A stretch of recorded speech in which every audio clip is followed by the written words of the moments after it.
call the meeting to order of the Disqualification Subcommittee.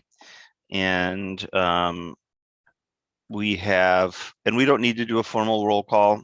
Mr. Vogel, is that correct? Correct, Mr. Chair. I've been recording members as they've come in. And do we have quorum, Mr. Vogel?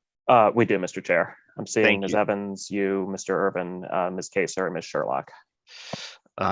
With that, Mr. Vogel has posted the July 12th meeting minutes of the Disqualification Subcommittee on the website, and want to open it up if anybody has any concerns, corrections, or comments regarding those meeting notes. Seeing no hands raised or nobody expressing any concern, we're going to adopt those meeting minutes as posted. And we're going to move forward. Mr. Vogel, you have not been well, but have fought through it to do some research and are going to give us a short update on the limited work you were able to do, but we certainly want to hear from you and appreciate you taking that on. Definitely, and thank you, Mr. Chair. So yeah, I was able to get a little bit of work done on the look back periods used by the similar states to Minnesota that I discussed last time. And in particular, I looked at Michigan, North Dakota, Ohio, and South Dakota. And so the look back periods appear to be a mixed bag. Michigan and South Dakota specify convictions as the time the time of conviction as when the disqualification period that they specify begins, a 7-year disqualification period for a felony drug offense in the case of Michigan, excuse me, and a 5-year disqualification for, quote, any other felony in the case of South Dakota. North Dakota and Ohio, on the other hand, appear to give a look back period of full discharge from imprisonment, probation, parole, is the language used by Ohio, and then the same language in community corrections in the case of Michigan. So our neighbors appear to not have a uniform standard for look back periods, from what I can tell. But this is, again, preliminary. I apologize for that. No need to apologize. We appreciate that. And what do you see as the next step, Mr. Vogel? Are you going to continue to look at our neighboring states in that second tier after that, or what do you foresee? Yes, Mr. Chair. And in particular, I'm going to be honing in on Iowa and to a lesser extent Wisconsin. I need to get a better understanding of how Iowa's system works. And I would just say, like, once we get to that next stage and you feel like it's completed, if we could find a way, and maybe this is through our friends in the data analysis, is to help us just put that into a visual form. I'm much better with kind of the visual, and I think others might be too, but we can kind of take that offline and figure out the next steps.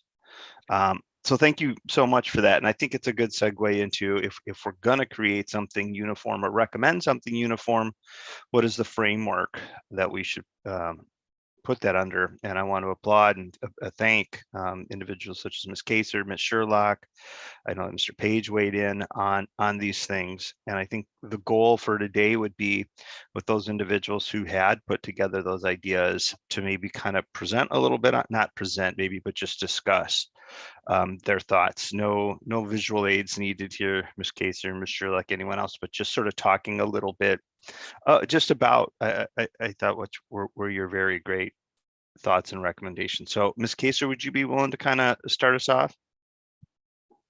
Sure, I can. I was just going to look for my notes because I'm trying to even remember what I wrote, because I had it in the moment.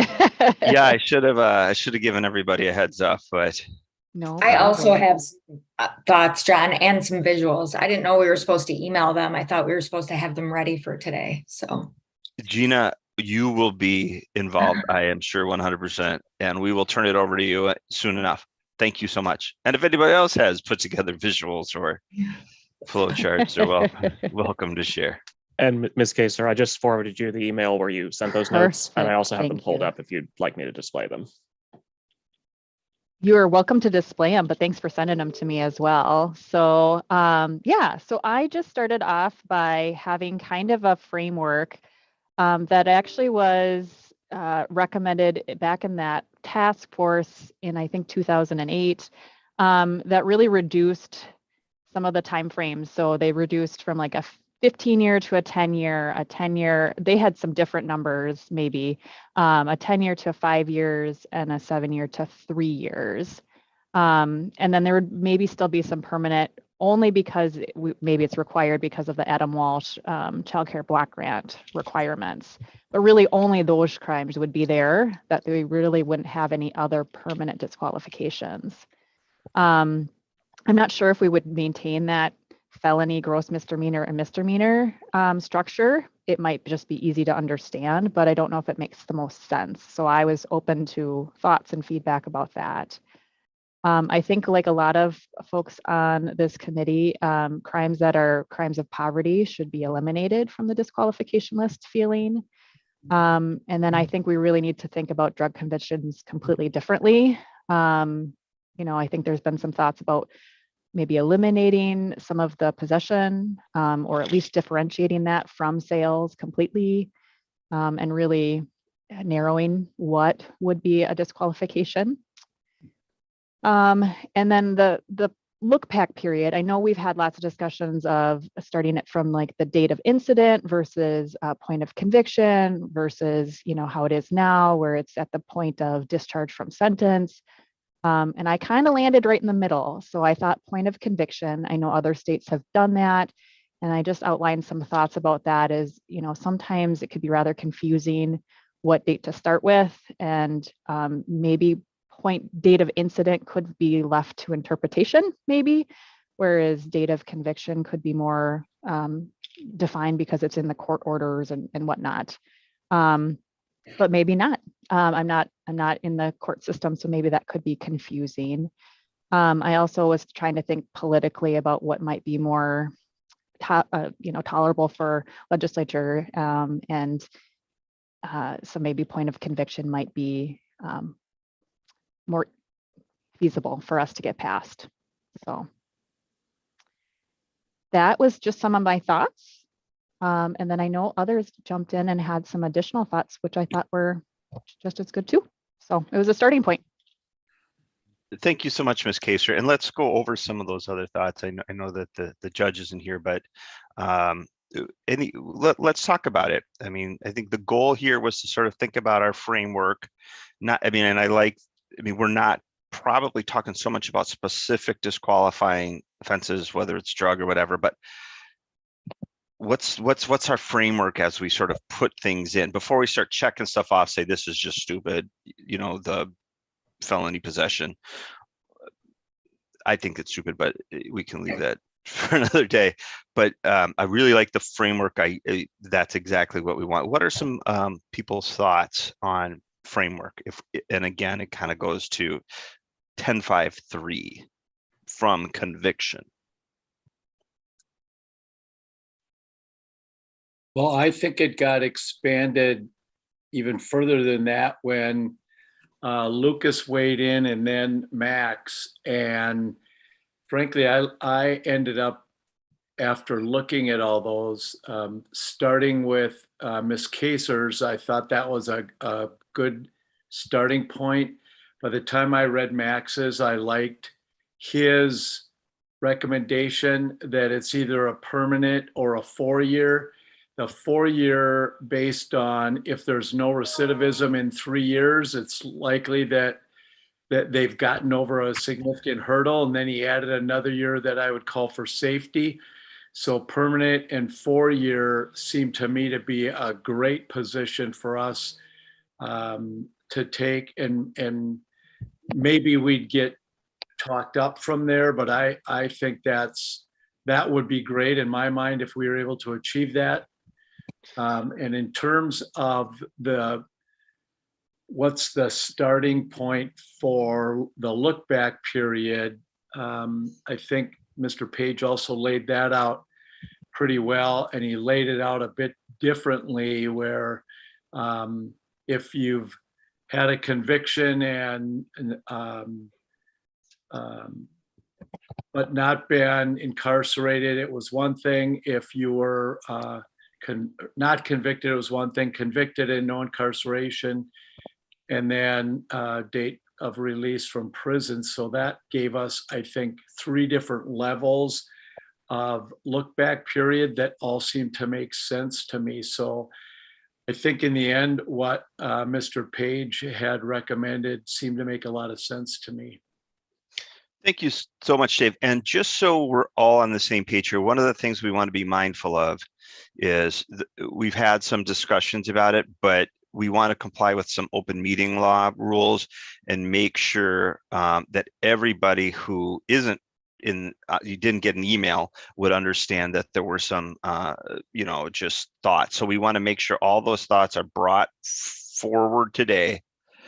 And then respecting that some people who aren't here might be watching online or watch at another date. So I think, Dave, we might loop back to you on that comment after we get to Max's. But I do want to focus on Ms. Kasers for a moment, because I think that's, where we started.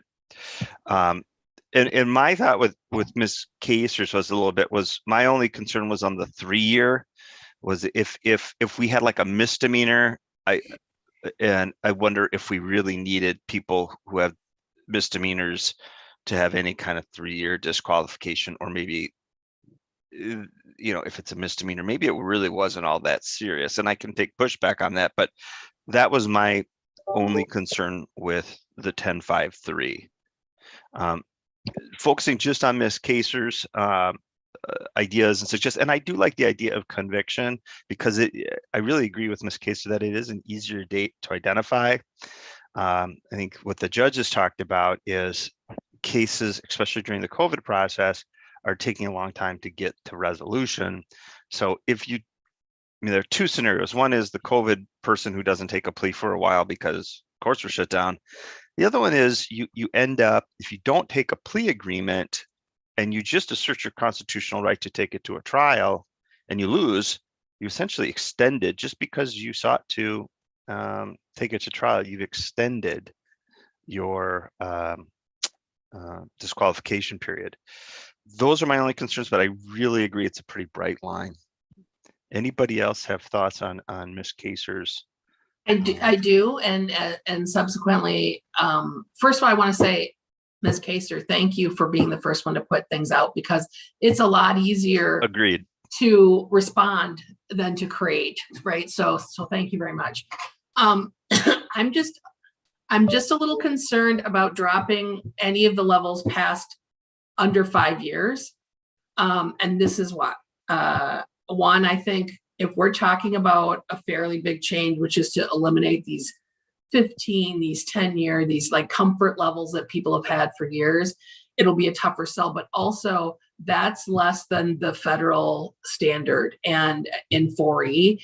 And I think that may cause us some problems in some program areas if we have look back periods shorter than 5 years. And so that's, while I very much appreciate the actual research behind this and the years timing, I feel like 5 years may be what we want to settle on. But I am very much supportive of having it be that and the permanent, and that sort of be the end of it. But those look back periods for the feds are only for felonies. Right. And so, and the 5 and 3 that she's talking about are for misdemeanors and gross misdemeanors, which the feds don't even consider. And that's coming up. I would very much support being done with misdemeanors. And I see that there is some debate on gross misdemeanors for certain crimes, but I'm not sure why we're messing around with misdemeanors, to be honest. Yep. Yeah. And so, I think it's what you said though, Ms. Sherlock, is that comfort factor is why you might mess around with them. Yeah. I agree. These are those low level ones, and the question might be, do we even include them at all? Agreed. I mean, the felony level and like welfare fraud, or theft we're talking about is the amount that's stolen. So if you happen to commit a theft and you happen to get a good haul out of there, that's a higher crime than if you go somewhere that doesn't have, that doesn't have a lot of, what's the word I'm looking at? A lot of goods that you've stolen. I don't feel like that's the difference in these crimes, is there one's a higher level because you happen to grab more stuff than you did in another home. So it doesn't make a lot of sense to me. So I would love to get rid of some of these lower crimes and for other reasons too. But So if those were my thoughts about the 5-year. is there anything else, Ms. Sherlock, that you want to add? I mean, I've said it here before and in the email I sent, I really want to see preponderance of evidence go away. I think it's, you're opening us up to a lot of bias with one person who's weighing in on that, one person who's reading this and deciding there's a preponderance of evidence that this happened. And I feel like our judicial system is mostly set on if you can be convicted of a crime, not if you were charged with a crime. Or technically not even charged. Technically not yeah. even charged, right? Even worse. I think that's a really good point that I think we need to add, and I'm going to make sure we write down is the issue of potential bias when you reduce it down to one person, again, who's never met the person, who's never investigated it, making a decision. I think Lucas was pretty clear on the work that the other, the remedies group is doing. They are without a doubt looking at the preponderance of evidence, and they're gonna, I think we agreed a while ago to give them preponderance of evidence, and we can discuss it more in the big group, but they are, and I think it's pretty similar, Ms. Sherlock, I think there's pretty uniform concern about the preponderance of evidence standard, but we're gonna leave it to remedies to author something that will go to the larger group. I mean, does anybody have a concern about misdemeanors as disqualifications, or is that something, I mean, like, let's say misdemeanor domestic assault or just misdemeanor assault. Are we concerned about that? Mr. Chair, I'm skeptical I haven't sat down and looked at all of the misdemeanors, and you've just cited one that would be worth considering or a bigger discussion at the very least. I think when and if we do have that discussion, there should be a very heavy presumption that misdemeanors not be disqualifying crimes. Which doesn't mean someone couldn't consider that in either licensing them or hiring them, even if it's not a DQ, right? Because I saw in one of these that somebody had talked about, maybe it was you, Max, that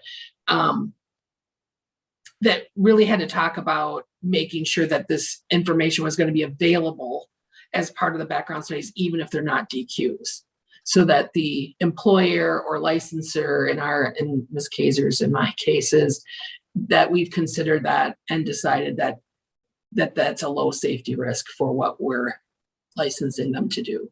Mm-hmm. And please go on, Ms. Evans. The pushback, right? So thinking from the opposition, the pushback on that is going to be pretty big.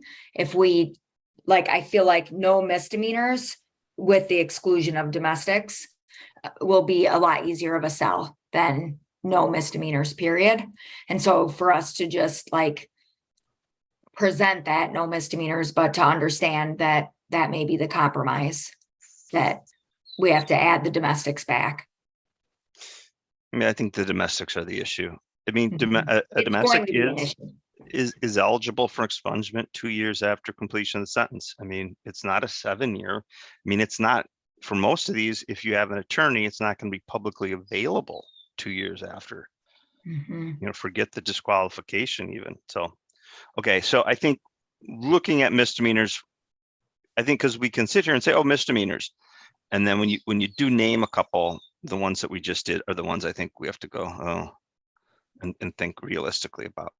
Mr. Chair, I would just note that the legislature has selected some misdemeanors that are considered more or higher risk, and that those are targeted misdemeanors. They may not, it's under 299C.10 in statute. That may just be a simpler list to use. That does include driving while impaired, order for protection violation, 5th degree assault, domestic assault, interference with privacy, HRO violation, and indecent exposure, and DANCO violation. And what's interesting about that is some of the targeted misdemeanors are not disqualifiers. So I guess we peel that one back even a little more. It is, you know, certainly the DWI stuff. Those are not. And I thought targeted had more to do with data keeping. Was that a legislative change in 2022, Max, that you're referencing? No, there was some discussion during the competency restoration bill about whether targeted misdemeanors should be, if you should be able to maintain jurisdiction over people convicted of those, but or charged with those, I should say. But I don't believe it changed this last session.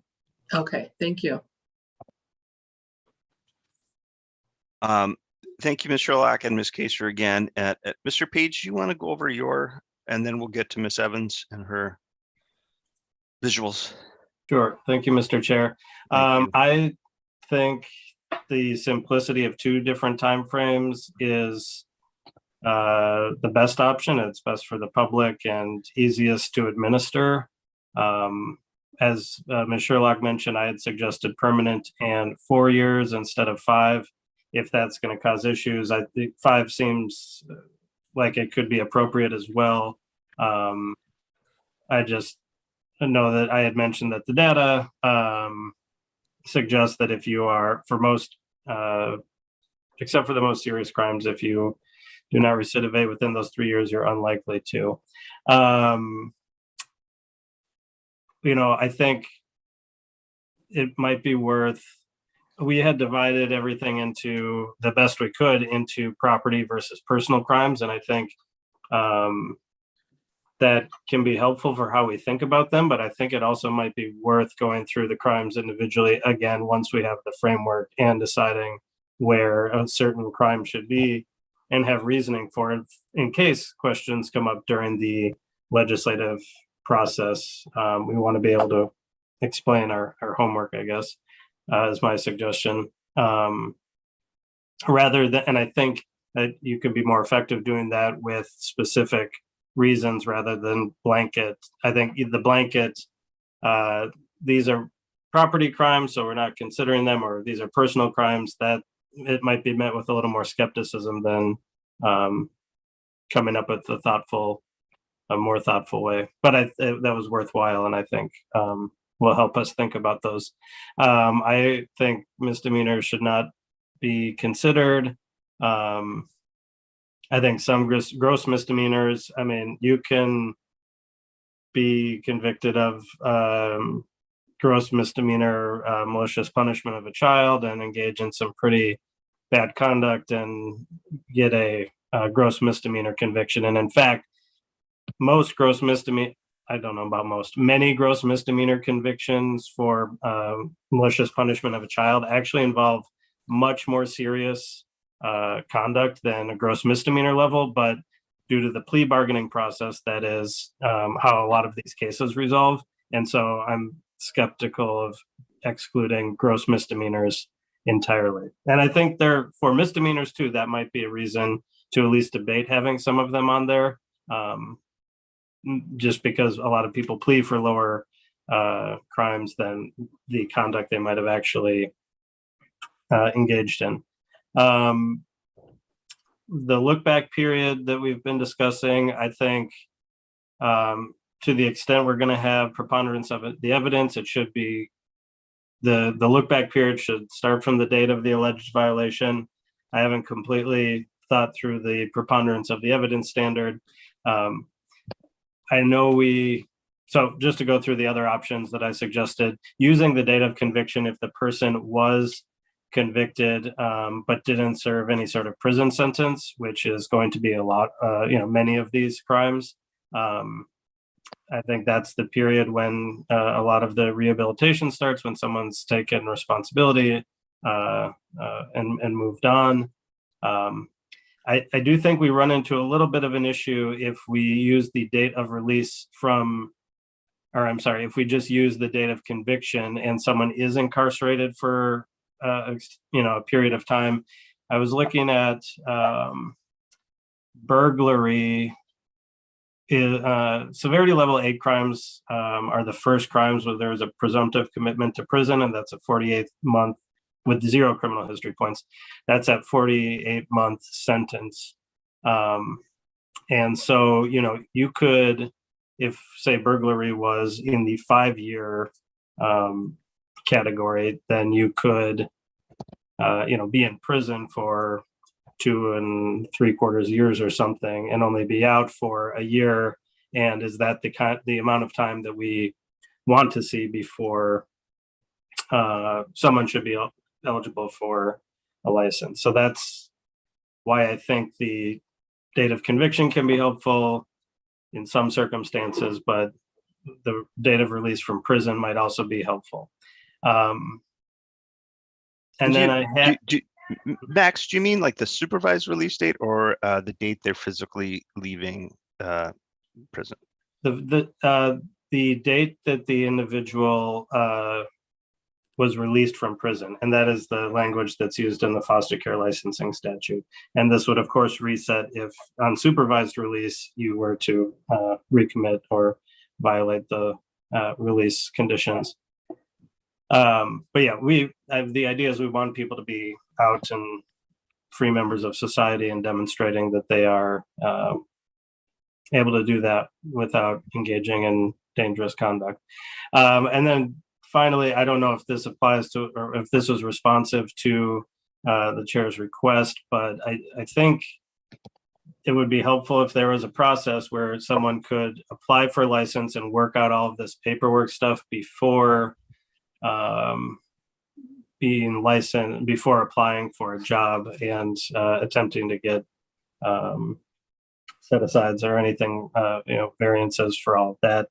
For reasons we've discussed previously, I think it's an efficiency thing. It is, it gives people a better answer before they spend the time looking for jobs and, putting themselves out there, and would allow people and, maybe nonprofits or something to assist people in that process before they are even applying for jobs. So maybe a little cottage industry for folks to help people. So those were the suggestions in some from my email.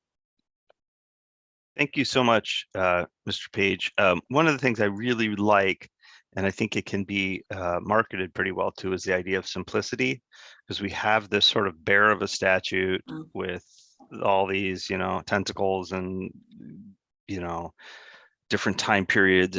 I like the idea of simplicity and streamlining it. And Dave, we appreciated your thoughts. Is there anything else, Dave, you want to add, or anybody else regarding Max's thoughts and suggestion? Actually, I'd like to go back to Ms. Kasers. She recommended in her writing that we separate in the drug crimes, sales crimes versus possession crimes. And I know we could go through all the crimes as we've talked about to look at the severity, but it seems to me you can get a felony conviction for possessing. If somebody has an addiction, they can have a fairly small amount of narcotics, controlled substance, in their possession and be convicted. And if that's the case and they're subject to a 5-year or longer waiting period, they come out of prison, with a felony conviction like this, they can't get a job. As we're seeing, they can't get an apartment, they can't get a car. And all that does is literally create a self-fulfilling prophecy that they're going to go back and be guilty of recidivism. And that's why Minnesota has such a high rate, is that the deck is stacked against people who want to change their life. And there's a big difference in people that haven't been, God bless them, but they haven't been subjected to any kind of addiction themselves. Hopefully they haven't used controlled substances. Most of them don't understand that somebody with a small amount of cocaine on their person that gets arrested shouldn't have a 5, 6, 7 year sentence that precludes them from getting a job. And so I liked her recommendation that we should look at possession crimes versus sales crimes. And then back to your question about Max's recommendation, I think it's very well set up. And frankly, I agree with most everything he included in his. Thank you so much, Dave. Anybody else on Max's suggestion and thoughts? Well, thank you so much, Mr. Page, and I think we'll continue to kind of iron it out, and obviously the proverbial devil's in the details and what is actually in permanent, what's in, what's out. But coming up, I think it's sort of hard for us to think about where to put things when we don't have a cabinet built to put them anywhere. So I think this is really helpful to start thinking about, if we pursue it this way, here's where things go. So I really appreciate that. Ms. Evans, we are excited to see what you got. So I probably talked it up more than I needed to, but I just wanted, the one thing I want to do, and Max was just looking at it, is so I had 2 ideas, which I talked about at the last meeting. One of them is a kind of a mashup of what all of you guys were talking about, and I don't even think I spelled misdemeanor right. But so no misdemeanors, and I wrote with the exception of domestics. But I love what Max talked about with that short list. Is it 299C10? Tell me again what that article was, Max. That's correct. Okay. And so with domestic assaults, indecent exposure, those things that kind of put up people's feathers a little bit. And then we could talk about, like, what does that look like? And then the issue that you talked about, Max, with the gross misdemeanors, I feel like we could solve that. Like, gross misdemeanors would be disqualified during their supervision period, and then after they're off probation could be released from it. So just only during supervision would they be disqualified while they're on probation. And then after that, so what is that, a year or 2 years? They would be, while they're under supervision from community corrections, they're disqualified. Once their supervision ends, then they're done. And then for felonies, 5 years from release from supervision or incarceration, depending on, for the reasons that Max talked about.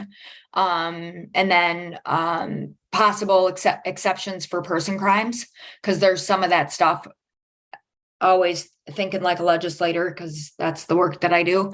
There's some of that stuff we're going to have a really hard time getting pushed through. And then we obviously will have to follow the federal Adam Walsh block grant and Child Protection Act stuff. And so I think there's a couple other like random things. Removal of the failure to register as permanent. And I'm going to show you guys something in a minute that caught my eye.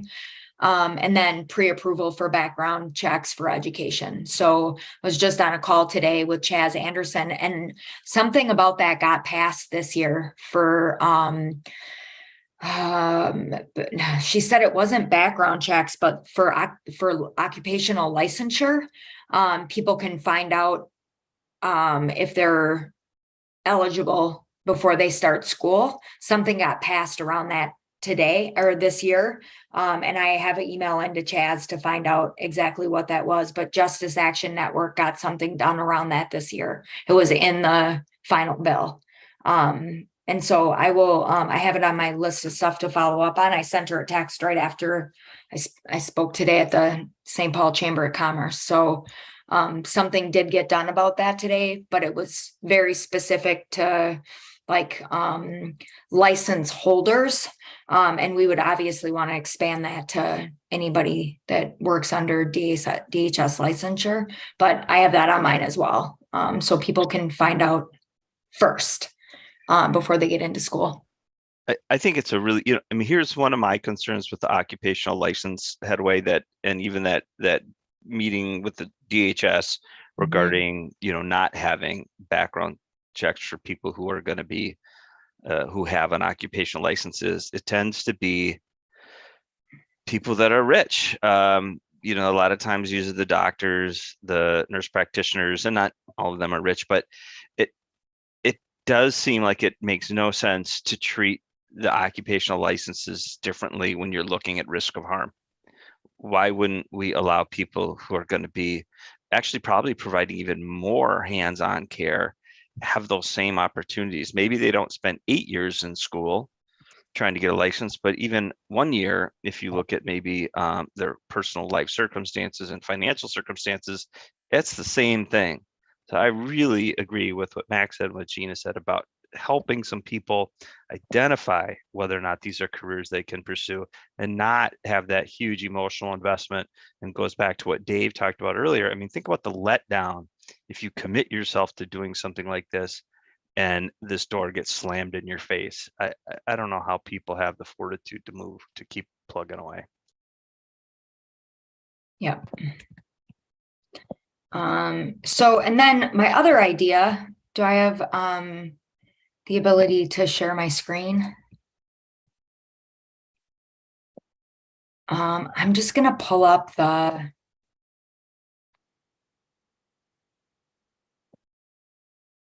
can you guys see that? So, let me just, I'm gonna go to this really quick. So, idea number 2, using the guidelines, would have the same thing, no misdemeanors, gross misdemeanors after release from supervision or sentence, depending, or supervision or sentence. And then there's a pretty easy line that you can see where we have determined severity level 1 and 2 crimes don't really pose. So just for anybody that hasn't seen this chart, this line right here is the presumptive probation and the presumptive commit line. So anything that's shaded gray, the courts have deemed that person poses a pretty low risk of harm to the community, and their sentences can be presumptive probation, that it can be in the community, and this is a stayed sentence that is over their head. Anything that is in white is a presumptive commit to the Commissioner of Corrections, and any sentence that goes outside of that has to be a durational departure or a downward departure. But that's, I mean, one of the lawyers can talk about it more if you want, but that's kind of how that goes. And so just based on this chart, the legislature, the Sentencing Guidelines Commission, has kind of determined that these people under severity level 1 and 2 pose a lesser risk of harm to the community because they almost never get sentenced to the Commissioner of Corrections. They're almost always left out in the community, right? And so so that would be another way that we could do it using, so this is the drug offender guidelines. And then let me get rid of you guys because you're in my way. And then that's not the one I want. And then here is the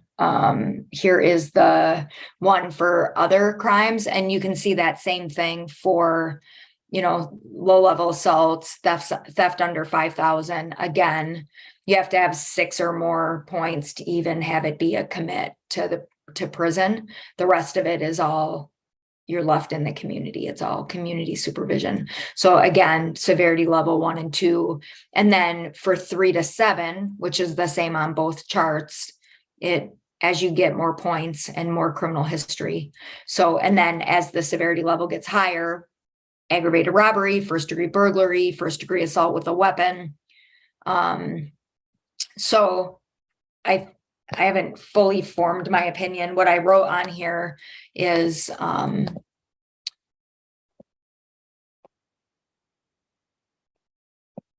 severity level 1 and 2 could be one time frame or no time frame. And then, 3 to 7 could be something else. And then following the possible people exceptions for people crimes and Adam Walsh. And then the other thing I just wanted to show you guys is failure to register as a predatory offender never is a commit to prison. according to the guidelines. It's always, oh, no, it always is a commit to prison. I see. Got it. Forget it. Forget I said that part. So that's what I got. I just wanted people to see that the way that the guidelines are set up. Gina, I had a couple questions. One Yep. is, so if we adopted some type of system where the criminal history score is a part of it, how would DHS figure out the criminal history score? I'm not saying we could use the criminal history score. I was saying we could use the severity level of like, So they wouldn't, under yours, they don't need the criminal history score because obviously as a, the commit changes based on your criminal history score. yeah, and people have lots of crimes sometimes, huh? They're not just looking at one or two or the last crime somebody committed. Because that was one of the pieces of data that they gave us, right? Was like the number of crimes that somebody's committed. They use the number of crimes, the recency, patterns. So a criminal history score certainly would be worse for somebody, even if they had a number of smaller crimes. That wouldn't bode well for them. All right, I'm done sharing. Because I feel like they kind of are using a form of our criminal history scores, just not an actual one, because they, I agree. yeah. Under your plan, you said there would be targeted misdemeanors, there'd be gross misdemeanors. Is if it's a targeted misdemeanor, how long is the disqualification? I don't know. I didn't think Okay. through that all the way. Okay. I was just saying like, we're going to have to address that. Like they're going to want what the conversations I've had with a couple of county attorneys, like the misdemeanor thing, every time it gets brought up, that's the first thing they go to is domestics. Got it. And, yeah. And if the victim, with victims and stuff. So. Got it. Ms. Kaser, please. I am just raising my hand because I have to actually log off a little early here, so I apologize. I think it's been a great first initial discussion, and I think we just need to continue to hammer out what needs to be our full structure. And the only question I maybe would leave is when people are considering, I do like the simplicity of the permanent and the 5-year, and then, how do we land where certain crimes fall is probably maybe where we would need to go next with that. Yeah. And I think, a lot of these pieces, like Gina, a lot of what you're talking about can fit into really anything that we put together. If we use Mr. Page's, a lot of what you put together fits right into that.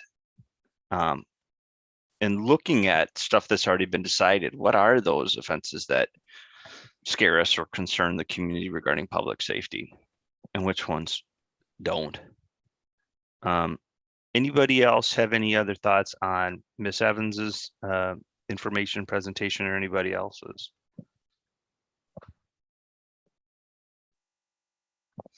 Would it seem logical then for our next meeting to take, for example, like Mr. Page's, and start just tinkering around with where we start plugging things into that?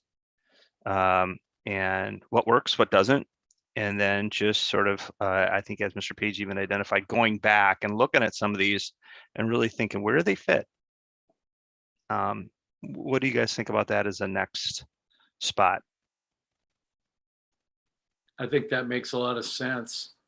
Okay, let's do that. And so I think what we're going to do is there's nothing, and we can look at Ms. Kaser's idea and anybody else's, but I think there has been some consensus that based on simplicity, based on Adam Walsh and just on throwing a dart at the board and picking one and moving forward.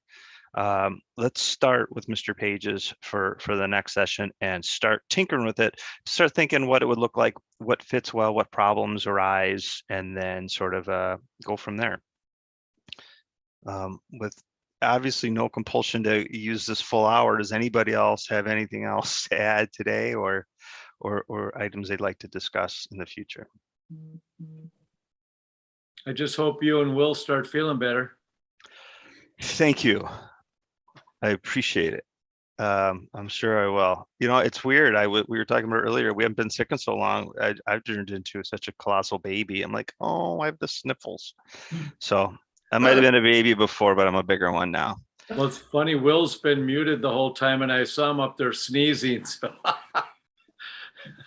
Yeah, thanks for the well wishes, Mr. Irvin. Yeah. Okay, with that, unless anybody else has got anything else, we're going to be done today, and we will appreciate everybody, and we'll talk to you all soon. Thanks for everyone Thanks, working on their everyone. homework.